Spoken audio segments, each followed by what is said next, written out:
हमारे बच्चों को दंगाई बनाने का सिलसिला चल रहा है। वो कह रहे हैं कि इस देश में ये फला धर्म खतरे में, ये फला धर्म खतरे में, वो धर्म खतरे में है, लेकिन हम जानते हैं कि धर्म खतरे में नहीं है, हमारा संविधान खतरे में है और उस संविधान को बचाने के लिए हमें लड़ना होगा। जब से ये हुक्मरान आया है 2014 के बाद से लेकर के आज तक अगर हम लोग देखें तो हम लोग पाएंगे कि लगातार हमारे हुक्मरान ने इस देश के संविधान के खिलाफ काम किया, संविधान का नाम लेकर के किया। यह सबसे ज्यादा दुर्भाग्यपूर्ण चीज हमने देखा 2016-17 के आसपास किस तरीके से ST/SC एक्ट में छेड़खानी की गई। हमने ये भी देखा कि किस तरीके से रोस्टर को छेड़ा गया ताकि जो विश्वविद्यालयों में जो लोग पढ़ते हैं पढ़ाते हैं उन्हें विश्वविद्यालयों में आने से रोक दिया जाए। ऑल इंडिया कॉन्फेडरेशन के इस नेशनल कॉन्फ्रेंस में आए हुए तमाम साथियों, डॉक्टर उदित राज जी, RK कलसोत्रा साहब, कॉन्फेडरेशन के पदाधिकारीगण, आप तमाम साथियों को सलाम, आदाब, जय भीम, भूल जोहार। साथियों, यह देश आज़ादी का 75वां वर्ष मना रहा है और ये सरकार ने घोषणा की कि वो इसे अमृत महोत्सव के बतौर मनाया जाएगा। लेकिन जब आज़ादी के 75वें वर्ष मनाया जा रहा है उसके साथ साथ यह जम्मू के भीतर इस हॉल में हम तमाम लोग कुछ बातों को लेकर के चिंतित हैं और वो बातें यहाँ सामने लिखी हुई हैं। कॉन्स्टिट्यूशन के ऊपर जिस तरीके का अटैक हो रहा है, जिस तरीके का हमला है, हमारे फंडामेंटल राइट्स के ऊपर जिस तरीके का हमला है, और इन्हीं हमलों को लेकर के हम चिंतित हैं। ये कोई सडनली ऐसी बात नहीं है जो हमारे जहन में आ गई और हमको लगने लगा कि ऐसा कुछ हो गया है क्या। हम लगातार पिछले कई दशकों से एक चीज़ देख रहे हैं कि संविधान के ऊपर, हमारे अधिकारों के ऊपर लगातार अटैक हो रहा है। हमने देखा पिछले सालों में दिल्ली के भीतर जंतर मंतर की सड़कों पर संविधान की प्रतियां जलाई गई थी। हमने ये भी देखा कि इस देश के सेकुलर कैरेक्टर के ऊपर, इस देश की जो धर्मनिरपेक्षता थी उसके ऊपर किस तरीके का हमला किया गया।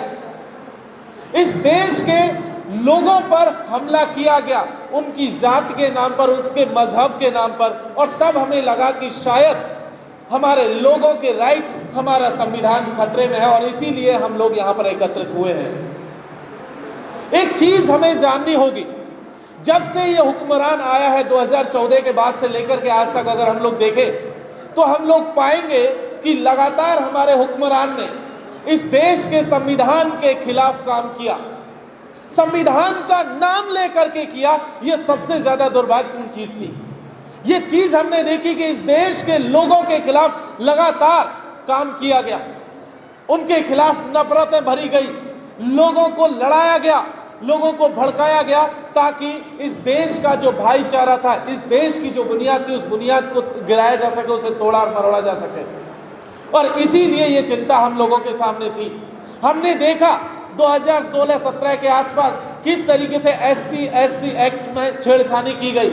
हमने ये भी देखा कि किस तरीके से रोस्टर को छेड़ा गया ताकि जो विश्वविद्यालयों में जो लोग पढ़ते हैं पढ़ाते हैं उन्हें विश्वविद्यालयों में आने से रोक दिया जाए।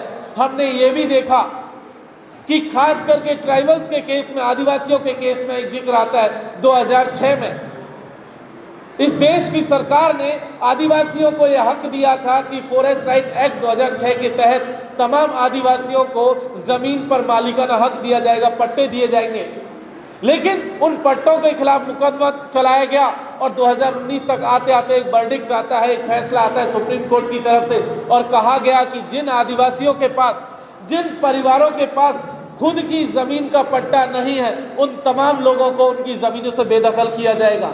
आपको जानकर के हैरानी होगी कि इस देश में पहली दफा 2006 में ये बात आई थी कि आदिवासियों को उनकी जमीनों पर हक दिया जाए और उसके तहत मात्र इस देश में 42 लाख आवेदन आए थे, उनमें से सिर्फ 19 लाख लोगों के आवेदनों को एक्सेप्ट किया गया था, 23 लाख लोगों के आवेदन रिजेक्ट कर दिए गए। यहाँ हम सब लोग जानते हैं कि आप में से बहुत सारे लोग ऐसे होंगे जो आदिवासी समाज से आते हैं, ST कम्युनिटी से आते हैं, लेकिन जमीन पर उनके पट्टे नहीं हैं।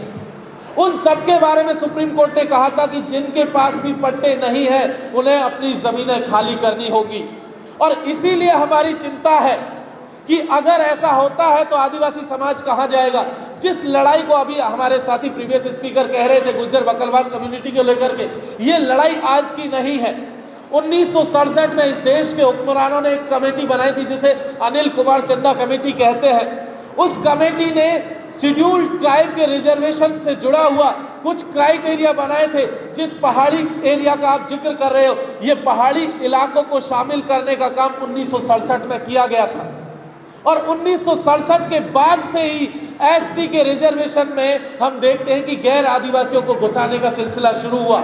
हिमाचल और उत्तराखंड में हमने देखा कि अपर कास्ट लोगों को इस रिजर्वेशन में घुसा दिया गया, और अलग अलग हिस्सों में हमने देखा कि एसटी के रिजर्वेशन में गैर एसटी के लोगों को घुसाया गया, अपर कास्ट लोगों को घुसाया गया। इसीलिए हमारी चिंता है, इसीलिए हमें डर है कि कहीं ऐसा ना हो कि आने वाले दिनों में हमारा जो हक है वो हक को भी छीन लिया जाए। हम लगातार देख रहे हैं कि जिस तरीके से इस देश में नफरत बोई जा रही है, हमारे बच्चों को दंगाई बनाने का सिलसिला चल रहा है। वो कह रहे हैं कि इस देश में ये फला धर्म खतरे में, ये फला धर्म खतरे में, वो धर्म खतरे में है, लेकिन हम जानते हैं कि धर्म खतरे में नहीं, हमारा संविधान खतरे में है और उस संविधान को बचाने के लिए हमें लड़ना होगा।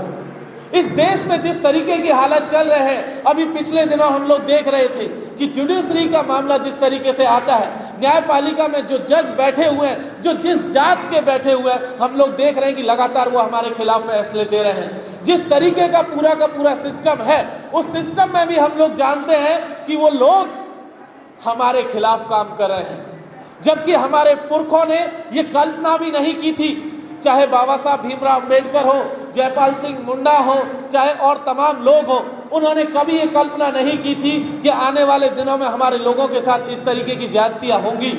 लेकिन आज आज़ादी के 75 वर्ष बाद भी इस तरीके का मामला हो रहा है कि हमें आपस में लड़ाया जा रहा है और हमारे हकों को छीना जा रहा है। न्यायपालिका में बैठे हुए लोग भी हमारे खिलाफ काम कर रहे हैं। ऐसे में जब यहाँ से हम लोग ये लड़ाई लड़ रहे हैं, और जो बात कलसोत्रा साहब कह रहे थे कि आगे इस लड़ाई को कैसे लड़ा जा सकता है, कैसे हम लोगों को शामिल कर सकते हैं, तो एक चीज़ हमें इस पर ध्यान देना होगा कि तमाम सेक्शन के लोग, चाहे आदिवासी समाज के लोग हो, चाहे दलित समाज के लोग हो, चाहे माइनॉरिटी समाज के लोग हो, चाहे पिछड़े समाज के लोग हो, उन लोगों को जब तक हम उन लोगों की परेशानियों को नहीं समझेंगे, आदिवासी समाज की समस्या एकदम से डिफरेंट है, दलित समाज की समस्याएं भी बहुत डिफरेंट है, ओबीसी समाज की समस्याएं भी डिफरेंट है, उसी तरीके से माइनॉरिटी समाज की समस्या डिफरेंट। जब तक हम उन सब के बीच में एक कॉमन प्लेटफॉर्म नहीं बनाएंगे, उन सबको एक साथ शामिल नहीं करेंगे, तब तक ये लड़ाई हमारी अधूरी होगी। और हमें उम्मीद है कि आने वाले दिनों में कॉन्फेडरेशन के साथ ही जो है इस मुहिम में आगे बढ़ेंगे और तमाम लोगों को शामिल करेंगे। बहुत बहुत शुक्रिया। इंकलाब जिंदाबाद। जय भीम, जोहार।